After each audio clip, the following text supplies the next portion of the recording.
ખાનગી લક્ઝરી બસમાં ઈંધણ ભરતા 2 સગીર સહિત 4 વિરુદ્ધ ગુનો નોંધીને કેશોદ પોલીસે તપાસ હાથ ધરી છે। પેટ્રોલ ડીઝલના ભાવ આસમાને પહોંચતા જ વાહન ચાલકો પોતાના વાહનોમાં જ્વલનશીલ પ્રવાહી ઈંધણ તરીકે ઉપયોગમાં લઈ રહ્યા છે।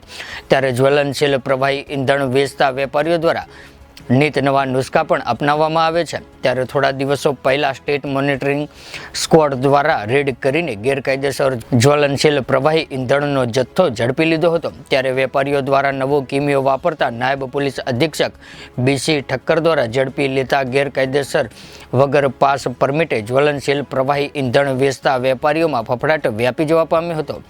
કેશોદ પોલીસ વિભાગના નાયબ અધિક્ષક બીસી ઠક્કર, એએસઆઈ યોગેશભાઈ જીવાભાઈ કેસવાલા, રાજેશભાઈ દિલીપભાઈ Pathak, head constable Dineshbhai Nathabhai ખટારિયા, police constable Laxmanbhai Maldebhai Solanki patrolling કરી રહ્યા હતા। ત્યારે માહિતી મળી હતી કે કેશોદના વેરાવળ રોડ ઉપર પિકઅપ વાહન મારફતે ખાનગી લક્ઝરીમાં જ્વલનશીલ પ્રવાહી ઈંધણ તરીકે ભરીને આર્થિક લાભ મેળવવામાં આવે છે। ત્યારે કેશોદ પોલીસ સ્ટેશનના PSI PR Balsara, police constable Sanjaysinh Krishnasinh Jhala, Rohitbhai Mohanbhai Bhambhana police staff સાથે માહિતીવાળા સ્થળે પહોંચતા ખુલ્લી જગ્યામાં ઘણી ખાનગી લક્ઝરીઓ પડેલી હોય જેમાં ન્યૂ ભારત લખેલું હોય અને એ ખાનગી લક્ઝરીઓ બસ પાસે બોલેરો પિકઅપ વાહન જેમાં લોખંડની ટાંકી ફિટ કરવામાં આવી હતી અને આગળની સીટમાં ફિલિંગ મશીન ફિટ કરવામાં આવ્યું હતું।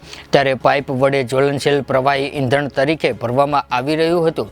ત્યારે હાજર શખ્સોને કોર્ડન કરીને પૂછપરછ કરવામાં આવતા સુરતના પાર્થ નાગજીભાઈ ડોબારિયા અને ઇરફાન પીરુભાઈ ધંધુકિયા જણાવેલ કોઈ પણ પ્રકારની પાસ પરમિટ ન હોય અને કાયદેસરની કાર્યવાહી હાથ ધરવામાં આવી હતી। અમારા તમામ અપડેટ્સ મેળવવા માટે જોતા રહો આપણું ગુજરાત ન્યૂઝ।